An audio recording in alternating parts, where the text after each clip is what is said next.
boy, are you missing some hours at home. Oh, yeah. I'll enjoy going home today. Yeah. No, man, my wife is just the opposite of me when it comes to, she's got a big heart. Since somebody got in trouble making a joke about a hanging, I used to say that she would kind of, not illegal, back in the day when it was legal. Okay, I'm getting myself, but. Just jet back out, dude. No, what's something else that no one would want to really go to? This show. Okay, yeah. Well, she'd love that. So, but I mean, everything she's invited to, we go to. Every charity thing, And then I have this thing that monitors the credit cards now. It'll pop up and go, you just gave $1,500 to Breasts for America. And I'll go, oh, that's actually a website you signed up for. Is that it? Yeah. All right, let me see what else we got. You're rolling on everything, right? We're on let's live do on this, Facebook, because this but is... I'm not supposed to tell you that. You're here to talk about my mental health eventually. You're going to come to my house, right? Yes. Okay. And you're going to talk Careful where you step. And you're going to talk to my wife. I'm going to talk to your family, but Now, why'd you bring that up? I didn't. Do you want to hear the new one? Do you want to hear the new one? Do you want to hear the new one? That's anybody's house. Be careful. I have a 17 and 16-year-old dachshund. My wife Yeah, they're about to go to college. My wife let the dachshunds out a couple of nights ago, or night before last. Oh, that's her texting me. No, it's not. She let him out to go outside. Yeah. Cooper, the male dachshund, said, "Great, thank you very much," and came back in and pooped by the door. Immediately after coming back in. And then they're just leave. Dude, it's ridiculous. Anyway, the thing is, if you've got some wellies or something, you're going to want to break those out. There may be some presents for me on the floor. We call it, we jokingly, she keeps it super clean, but we call it the Hover House, which is a story about my brother who was super messy and very unclean. And when you went there, you would prefer to hover than to sit down. So that's why I call it the Hover House. Bruce Springsteen gets candid about his mental health, and that's why Judy's here. We're talking about that. He says, I'm on a variety of medications, or the wheels can come off a little bit. Now, Bob is the biggest Bruce Springsteen fan. As a matter of fact, kind of looks like Bruce Springsteen. Right, and he dresses like him, too. Mm-hmm. Oh, look, he's got the full jean. Look at you. You're full jean. Oh, my God. Look. Film that. Film that. Bob really look like Bruce. I swear to God, he looked at that picture this morning. No, I didn't. And your twins. Okay. If I hadn't texted you and reminded you Judy was coming in, would you come in with your collar popped on your jacket? He's got some really cool shoes, too, by the way. You know what, Judy? Just do your profile on Bob. It's obvious you want to. So, let's do it. Is this mic working? Because I just hit a button by accident or something. Is the mic working? Can you still hear? Yeah. Okay. Next month, Decibel is drilling down on attractiveness, and then Bob will be featured. This article about the boss is in the winter edition, the winter episode or edition of Esquire, and it's not on the stands because I've looked, but you can read the whole article online. Yeah. A lot of this stuff is documented in his book about the depression that he had, and who knew that a guy with billions of dollars and is so fun on stage could be the more billions you have, the more but you're just pointing to a subject that, for years. I never knew. For years, I've taken phone calls when I've been honest about my depression and anxiety. Right. And you take a phone call and somebody go, what do you have? I always have to do that accent. What do you have to be depressed about? You got a great job and a great wife. You got great kids.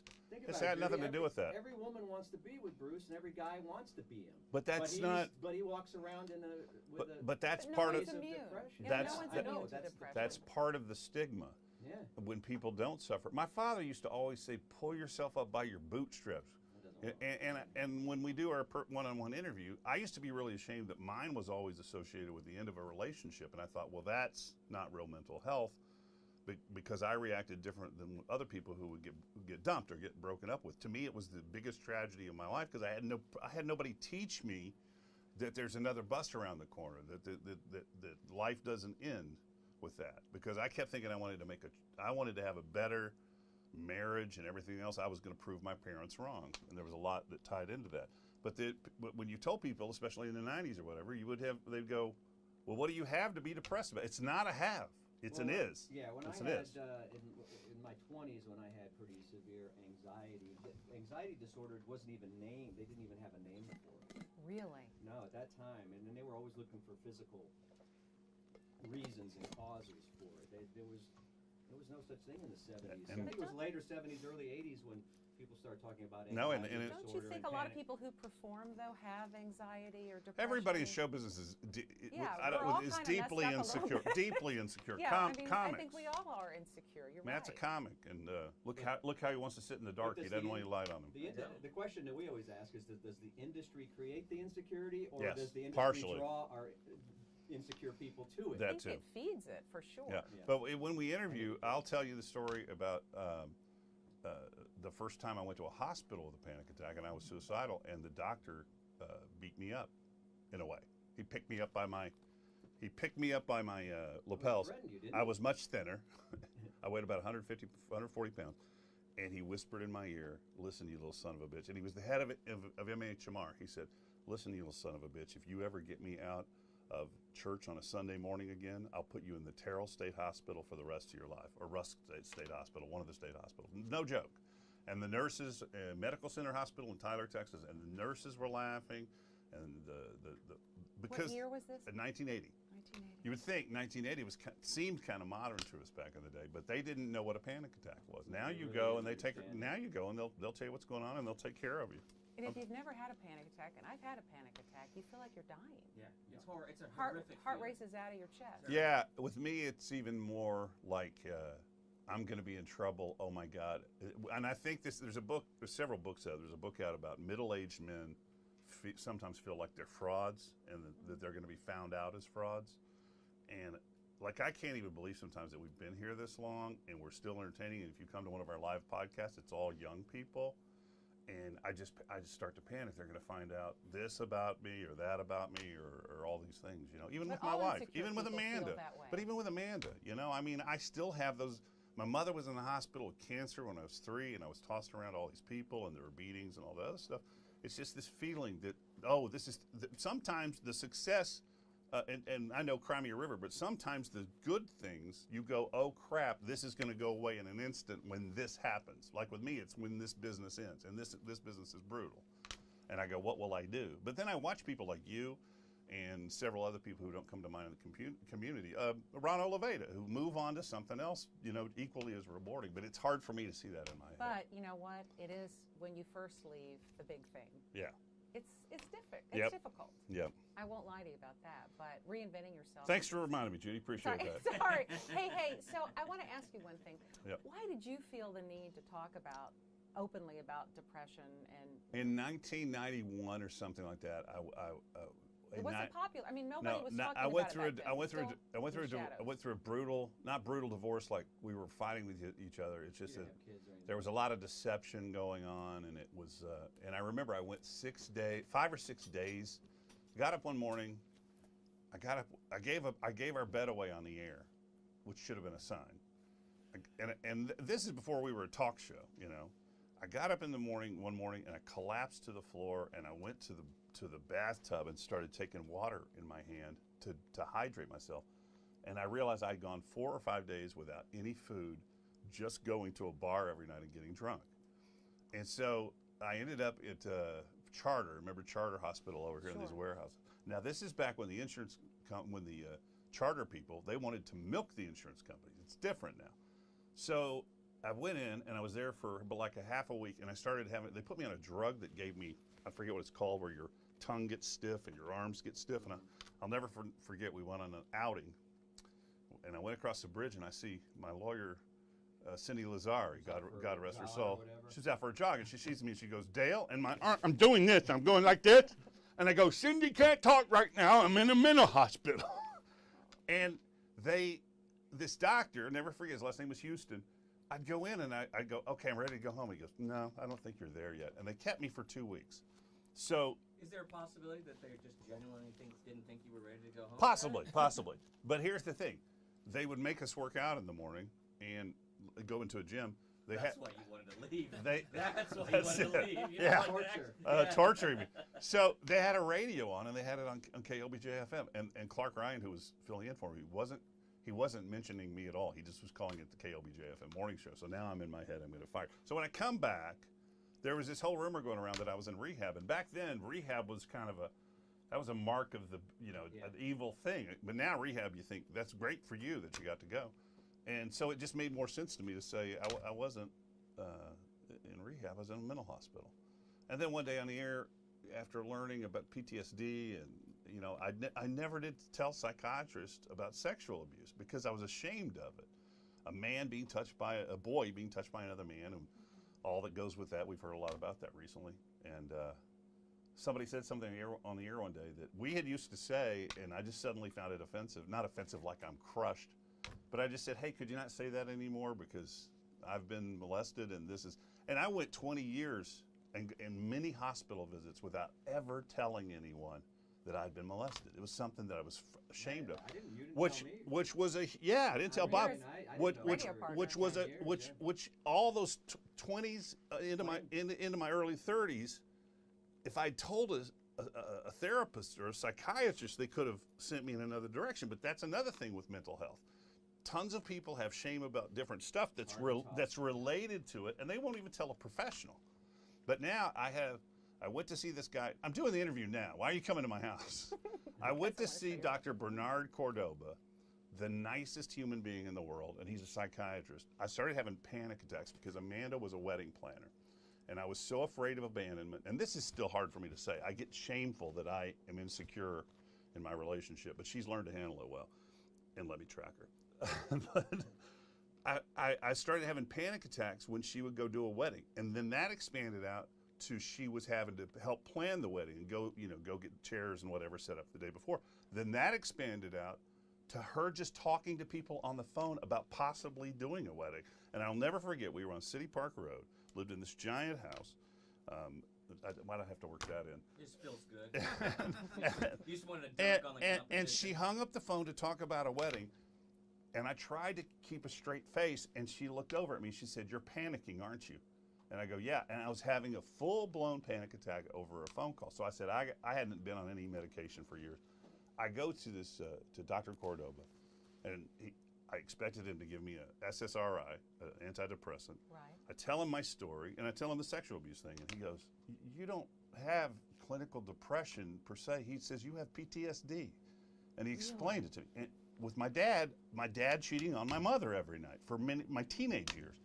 He goes, "This is related to this," and he says, you need a prescription for Xanax. Now, I know when you say Xanax, everybody goes, because it is misused, and I've self-medicated with it before, but it helped and it worked. But just hearing PTSD, instead of hearing what I'd been told for years, and being on SSRIs, and I know they help a lot of people, and Bruce Springsteen too.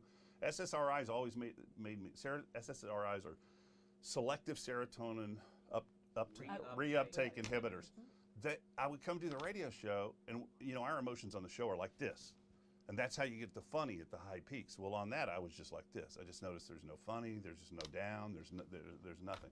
But just the diagnosis, a different diagnosis, to look at it from a different perspective, helps a lot. If you can say, "Oh, okay, Dad went out every night. I was stuck with a drunk mother at home. I'd have to clean her up because she wouldn't eat and she'd throw up and hide liquor in the house." And believe it or not, as a kid, I went to not Al-Anon, but what's the other? Palatine? Not out. No, the one for. No, the one that's for family members. Okay. Oh, Chuck E. Cheese. Chuck E. Cheese. And these old ladies said. Thank you for the levity. Somebody will say, now we need to correct that, but these ladies, these middle-aged women said, "Honey, you can't do anything about your mother's drinking. You got to wait till she wants to do it." And that was a help too. I'm all over the place, but No, but in general, it just kind of came my thing. I can't, like I said, I don't go out in the community a lot. Nobody asked me to ever MC anything because they're scared to death about what I'll say. But in general, it's the thing that when this is all over, all the letters and notes that I've gotten from people saying thank you. 2 weeks ago, I was having horrible panic attacks, and I cycle a lot. I sit out in the parking lot and I go, "It's only 4 hours." Now say this, used to I couldn't work. Now this is the highlight of my day. It's the emptiness after not doing KLBJ AM. Then that did a number on me, but it's just so quiet when I get off the air. But we have so much fun in here, and knock on wood, the cast, we all get along pretty much. We hang out together off the air. So this is a highlight, and this is a thing. But I was cycling a couple of weeks ago into some really obsessive thinking, and I had that recently, and I'm on a med for that. I'll tell you more at the house. I'm doing this for the listeners. But I said, today is one of those days. I had a tough time. I'm having panic attacks or whatever. You're not good before vacation. And on Facebook, you get 20 people going, thank you. I'm in my car and I have to go to this job where I just answer the phone all day and my boss is a bastard and I can't tell anybody and my husband doesn't understand it and nobody else understands it. And that's going to be what I hope, what I take down and going, well, at least we did some of that. And, you know, and we've had people go through, you know, chemotherapy and all these other things. Now we have major haters, which I don't understand, but when you get an email from a soldier who said I was in combat and somebody would send me tapes of you guys or I'd listen to the podcast, and then you have people who say, look, thank you for, and the same thing with the sexual abuse with men. And I know we're in the Me Too movement, you're not, but the men who've been through it never told anybody will write you, and that's very fulfilling for about 4 seconds. But if somebody writes me and tells me they hate me, I'll spend 40 minutes on it. You know, because when you're insecure and your parent and you had an old man that beat you up and said you were, you know, you still think that in your head. So you want to argue with the people who say who confirm all that. Do you think it's getting better, the stigma around mental health? Yeah, absolutely. I think the Springsteen thing is huge. The more people talk about it, you know, because I know, and you probably felt the same way, Judy. It feels like you're the only person in the world that's experiencing it at the time. And that's the way I felt. I know that's the way that Dale felt. And then when more people come out, and celebrities, I know there's some famous football players, and I remember Kathy Cronkite used to work here. Oh yeah, and she wrote had a book depression about. She had wrote a very early book about it in the day about panic disorder that helped a lot of people. And Dale talks about it, but at the time when you're going through it, it feels like you're the only person. You should talk to Dr. Cordoba. And this new medication I'm on, Lamotrigine. Lamotrin's for your Vagisil. That's what it's. How's that working for you? It's an anticonvulsive. It's for yes, yeah. I've heard that So they're doing this in Europe a lot. There's new stuff out that, you know, you have a spectrum for autism. They also think there may be a spectrum for bipolar disorder where, like, I don't get mania. Somebody else in this room has admitted to having mania with bipolar disorder, but they say there's a spectrum, they think now, with bipolar disorder and depression, that it's all one big arc that's going on. So it's pretty interesting. So they're not putting you on the traditional drugs, they're putting you on anticonvulsive, which really helped. This time last year, January and February of this year, I literally would just think about the same things all day long, just over and over and over again, over and over and over again. So did you ever become suicidal? I've been suicidal many times in my life. I've been in the closet. I've taken belts and ties and gone into the closet. I've been to his house in the middle of the night a few times. Bob was at my house when the police took me away. A few times. I had a steak knife and a barbell to fight the cops. But I lived in Cat Mountain, so they didn't come in with a SWAT team. They backed their car into the garage and closed the door to put me in there. You can imagine people who don't have that support system. Well, we know. I mean, the show has been attached to some people here in the community. There have actually been some high-profile cases of people who have lost their lives, even at the hands of police officers who don't understand it. Well, and that's part of the thing that we're doing with this special is Integral Care, the Travis County Mental Health Authority, really does have some amazing programs in place. They're training police officers, they're in the schools, they're counseling kids who may be at risk for different issues.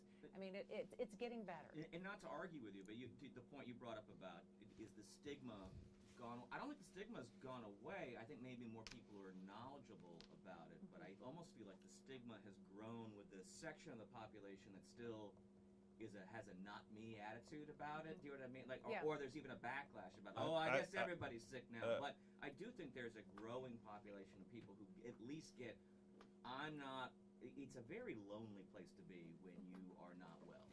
And I think it can be scary and you don't even know where to start to reach out to someone because you feel gross and alone, and you think, well, if I reach out to my family, will they be disappointed in me? And that is the really tough place to be, and I think people are getting better about saying, if I reach out for help, that's actually the stronger thing to do, and I won't be in trouble.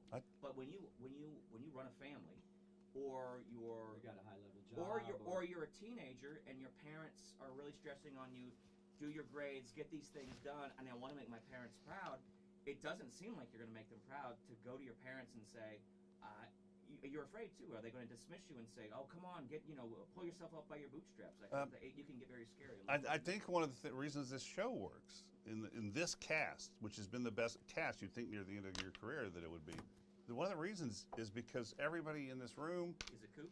Everybody in this room has sought help or been on medication, so we can just brutalize each other, and it's funny, and it's about our illness, but it's funny because I'm hearing it from one of my colleagues who has the same issue, right? Like we've gotten people complain, like if we say crazy or kook or loon or whatever, people complain. NAMI Austin, this has been many years ago, they've been great to me since, but many years ago, NAMI wrote a letter to the general manager complaining because I was using these terms, but they were about myself as part of the thing. But the chemistry works, and I think one of the things we left out, Art Acevedo used to catch so much hell because he was so Hollywood, and I'm going on vacation with him, but he was instrumental in getting the police to understand mental health issues. And I think Art got a bad rap. And they have made a lot of progress, yeah. Yeah, so. But you know what? You guys are helping so many people who are listening. No, by talking about it. People are tuning out like crazy right now because we're not doing goofy stuff. All right, okay. But I think this was the original Me Too movement, in that when you hear people validate that what you feel is not, singular, that that so many people face this, it makes you feel better. I've hesitated to talk about this because Matt was telling me, because I don't understand, a politically correct culture as much as he does. And I am not in any way talking about what women go through. But I also believe at some point, I'm not talking about going and getting people fired or prosecuted, but at some point, I hope that men who have been sexually abused are able to talk about it and get it out there that it happened. Because the 60s and 70s and 80s were just rife with people who were told, never tell your parents, don't say anything about this. And then the number of people we've had call from the cab of a dump truck or from the cab of a crane who were listening to the show. PVC pipe, please. Or a PVC pipe delivery truck. The number of people who have called with gruff male voices who are quivering saying, this is something that's happened to me and I've kept it a secret my entire life, is sort of astronomical. It's actually upsetting, the number, but I think that's one of the biggest places where you've helped, Dale, is that you made it for a lot of people, that was a scary secret that lots of people kept. And I'm also stunned about how, we make jokes now, and it's tropes that you talk about, like, oh, it happened with the church, whatever. It turns out it wasn't just at the church. It was huge. It was the guys down the street, it was babysitters, it was neighbors, it was family, and my brother had it much worse than me, and it turned out to be my dad's best friend, and my dad never knew about it. And the guy ran a golf course in Jal, New Mexico, and my brother was in love with his daughter, and my brother, before he died, told me just how brutal it was. And there was another point I wanted to make about all that, I don't know, I don't see a media movement for men, but I just wish that there was more of an outlet for men, because I'm going to say this, and this is totally serious, and I'm not being. The rest of your life, your sex life, is super weird and feel guilty. When you have sex with your wife, well, I apologize just because of the way I look naked. That's why I apologize. But when you feel like apologizing to your wife after sex, or your kink factor is, because when you're young and you open that Pandora's box, it just expands more than it normally should. You know what I'm saying? From an early age, I don't want to get into details of gross you out, but magazines when I was 15, 16, 17 years old, and they don't understand people, and same for women. You don't understand how it messes with the rest of your life, and you continue to have guilt about it because of what went on, and my brother told me he went into a store one night. There was a guy who had attacked my mother. And my brother sees him working at a convenience store. And my brother lied a lot, so this may not be true, but my brother said he went into the convenience store with a shotgun under his coat to kill this guy who had attacked my mom. And then he looked at him at the convenience store and said, oh, he's already paying for what's going on. But my brother was super violent, or had a violent nature in his head. And well, he had anger. He had a lot of anger, So, anyway. Aren't you glad you don't have that? Wish I had my brother back. You need to work into this room. I wish I. He has anger. No, I have terrible anger. I have terrible But not violent anger. No. it's No, not violence. I'll throw things that are like I used to throw things in. I've thrown things in here before, but I have terrible. Last night, my wife was on the phone a lot because she's applying for another job, and she does that sing-songy thing that you girls do. Oh, I know. Oh, yeah. And she just stayed on the phone, and I didn't consciously think she's ignoring me, but subconsciously, I go, she's not. We've got this trip coming up, and she doesn't care about what's going on. And I decided, here's how I'll do it. I go, I'm just going to bed. I'm just going to bed. And that's infantile. But you're taught these infantile things when you don't have, and when we interview later, if you want, if we're still going to do it, the nurturing is not there. I mean, there's so many things with mental health that go into it. Alcoholic parents, divorced parents, parents who were in the military. There's so many things that add into the nurture part of it.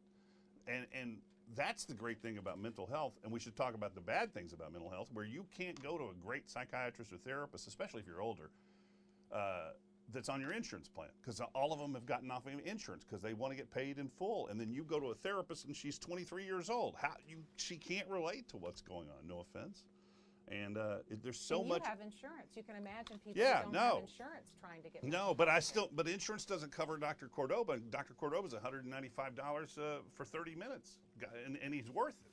But we talk pretty incessantly on the show too, and I think you've covered topics like gentrification and also homelessness. But those problems these are not all problems that are mutually exclusive. They're all tied together. When we talk about there's a homelessness issue downtown, there's also a huge mental health problem downtown. Those things you can't talk about one without talking about the other. And the jokes that comedians used to make in the 80s about people talking to parking meters, you realize later in life that that's somebody's brother or father with schizophrenia. That has gone off medication. It's very difficult. We can be a better nation, and there's actually a path to it. We just have to really want to. And not to be political, but there were two presidents, that one Republican and the one a Democrat, who did away with the state and the mental health hospital system because of movies like One Flew Over the Cuckoo's Nest, which I love. But it became this thing where being institutionalized was horrible. So when you see a guy talking to himself up here in Runberg or Lamar, you see a guy talking to himself downtown, and you think it's funny, or the woman who drives by and shows her. I have a neighbor. That's schizophrenia, and it's treatable. It's treatable, but the state doesn't do anything about it to get those people into treatment. And we also need to be better as a community to recognize when someone we love or that we know is showing signs of mental illness, to say, hey, I'm worried about you. Here's some places you can go for help. What can I do to help you? So we went through a period of, and we're seeing more mental health on our end where people think they're talking to us. And we didn't see that and I don't know what's changed. We didn't see that in the 90s and the 80s, but it's the past 10 years. We've had people rush the control room. You guys dealt with this at KView years ago. And at KI, the gunman who came the weather girl, Christine Kahanik. She had a stalker. Yeah. And I've gotten letters from people who were stalking somebody at Channel 7, and they wanted me to get them a note, all this stuff. And we've seen that. So there was a period there where I got a major death threat from somebody. It was a felony. And the cops escorted me for a couple of weeks. And I talked to my wife. I said, I'm thinking about buying a gun because I need to have a gun for protection, carry it in my backpack or whatever. She said, well, maybe. And I said, let's have the discussion though. And I didn't buy that gun. I like people to think I might have a gun. I said, how will we handle you locking it up and you having possession of it in the times that I shouldn't, right? Which is a tough discussion. And we need to have that as a nation. I know everybody loves their guns, but we should have some sort of outlet where a family member can acquire that gun when somebody's going through something tough. So. Well, that is a great setup for agree. the read that we have to do right now. Look, here's the deal. If you are feeling a little... Don't do it in your car. Oh, no. I forgot to tell you the good one, Judy. Okay, did you clip it? I'll go back. I have to tell you about the time my sister found me in my garage with my car running listening to Sean Colvin. That's the funny part, listening to going out with Sean, who I'm a big fan of. You see, you're not laughing, but on the show we laugh. about this. Yeah. I just saw Sean Colvin. I love Sean. I do too. I think I told her. I Oh, tried to. you have told her, and that she's just always like, oh, okay, well. Yeah. Yeah. Well, So, and thanks that, for letting yeah. me be your last, Dale. Well, singers. Well, she's got that great song, "Sonny Came Home." Yeah. Yeah, which is about mental health, I think. And the other hit, the follow-up hit, Dale in his garage. Do your spot. Well, don't tell us what to do. Okay, but Today's an Well, exciting, I guess you can day. probably, Why is that? An exciting day. if you've been watching on It's the Facebook 29th Live, of the month, we've and been the LA discussing Auto mental health Show is issues happening here today. Right. on It's a big deal. I bet 94.7 Niall Maxwell's KLBJ probably FM, there, Dale probably. Dudley, checking it out, but Seiko. they're going to Thanks so much unveil. for The tuning in. rumor We're has covering it mental health they're going to this month on unveil Decibel, and the we'll be having Jeep a special at pickup the truck end at of the the LA month, Auto so Show watch for that. today. Make it a good day. And that's going to be exciting news for Niall Maxwell Supercenter when, You were when so those things excited hit the lot. you could almost not say the words. Man, I'm telling you, got Hey, me thinking. this is the very It's gonna end of the month.